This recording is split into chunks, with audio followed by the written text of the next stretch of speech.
Hey guys, tonight's gonna be a little longer, so deal with it. But I've got a story you probably want to hear, so um, I hope you watch it. But after last night's or yesterday's thing of if and when and where and everything, just no answers at all, and just anxiety coming back and trying not to freak out, and woke up this morning and it was pretty bad and kept getting worse throughout the day. And I think it was because I had to go talk to my MTLs, the military training leaders. They help us out with stuff and things like that. But as I said yesterday, I called my base I'm supposed to go to, and they thought I was supposed to be there earlier, way earlier than I thought I was. And so I went into my MTL and, let me back up. I went in to see them at lunch.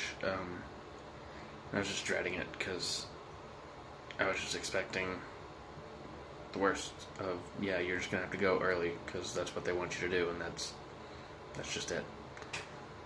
And I listened to a sermon every morning on the way to base. I listened to a sermon from a preacher's podcast, and this morning he was talking about getting signs, and we can use those, and also using his name for power. Christ says, my name, Jesus, carries weight to it in your prayers. Use it. And we don't. We just stack it on the end of a prayer at the end. In Jesus' name, amen, and call it Dunskies. But there's more to it than that. And yesterday I said I think I'd found my spider, and I was close. But just a little while ago, I think God showed it to me. And I got out of my car, which was hard to do for some reason. I was just so worried and just anxious, and so I said, what the hell? It's worth a shot. So out loud, marching up to my squadron, I just said a prayer out loud. I said, Jesus, you say your name carries weight, and I hope that's true, because Jesus, I need you now, and I know I don't have a right to ask, but I need a sign, because as much as I want to, I do not think you have my back. I don't trust that you do. I don't know why I don't trust that you do. I just don't. So please, let me know that you do. Let me know you're here and that I'm on the right path and I'm not making a mistake, or I didn't make a mistake. And I get in there, and of course I have to print out 100 things to show her, my orders and their amendments and all that crap. And I walk in there and ask her, and she says, well, print out your orders and come back and see me. And I do, and it's maybe 3 or 4 minutes later, and there's a master sergeant sitting in there talking to her, and she tells me to come on in and starts asking me all sorts of questions about, did you know about this date and that date? And yes, ma'am, I did. It's crazy, they're not telling me anything. And she said, well, you don't have a date. That's why you and your base are confused, as this is not orders. This is an assignment. It just tells you where you're going. There hasn't been any amendments to your date yet. And she started asking me questions again, and all my answers were, I don't know, nobody's telling me anything. I got this base last week, and I just was told this week when my date was, and I called my base yesterday, and they thought it was something different. And the master sergeant just stood up, said, fuck it, I'm just gonna call him. And she did, and she told them, look, Oh, and I also need extra training, so apparently I have to have extra training to go to the job I'm going to, so she talked to them and said, well, if he needs that training, he obviously can't go, so push that date back to March. At least. And she hung up. MTL and the Master Sergeant told me, call your base, tell them we don't have any definite answers yet, but to expect you at the earliest sometime in March. And I said, okay. And I got out of there. And on my way back to my car, it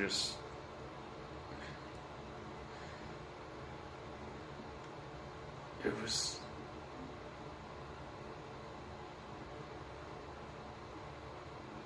so, not only did he give me a sign, but he made it even better.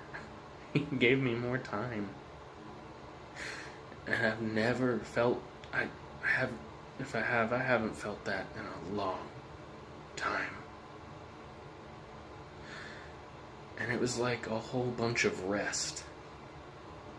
Just catching up on rest all at the same time, and just peace, and sorry. It's just, he came through, and I didn't think he would, and it feels so good. And I've been doing meditations in my cold showers, and tonight's was worship because I was already, in the process, and I haven't worshipped in a long time, not truly, and I know that it shouldn't depend on whether he comes through for us or not, but it was just, I was, and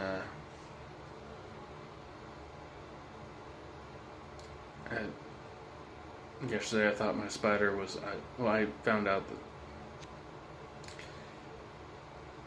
if no one else wants to have my back, why would he? And tonight he definitely said, that's your spider. Why would I want to have your back? Why would I? You don't bring that much to the table. You're not a missionary. You're not doing all sorts of stuff, and that's what my head says, but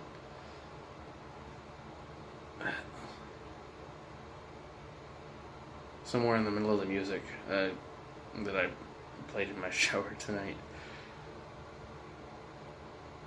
I just started talking, and I don't know if you guys ever get this, but it just wasn't from me. It was my word, or my mouth, my voice, not my words, of because I want to. I know you're broken. I know you're hurting, and it has nothing to do with any of you. That's the world breaking you, and that's time wearing you down, and that's everything that was not supposed to be eating at you. But I'm here because I want to be, and I want to have your back because I want you here with me in the forever. And that just about broke me. I mean, in a good way, but still broke me. At the point of, at the moment, I didn't have shame in any of my shortcomings, and it kind of made me think, what if, since there's a shame cycle, what if there's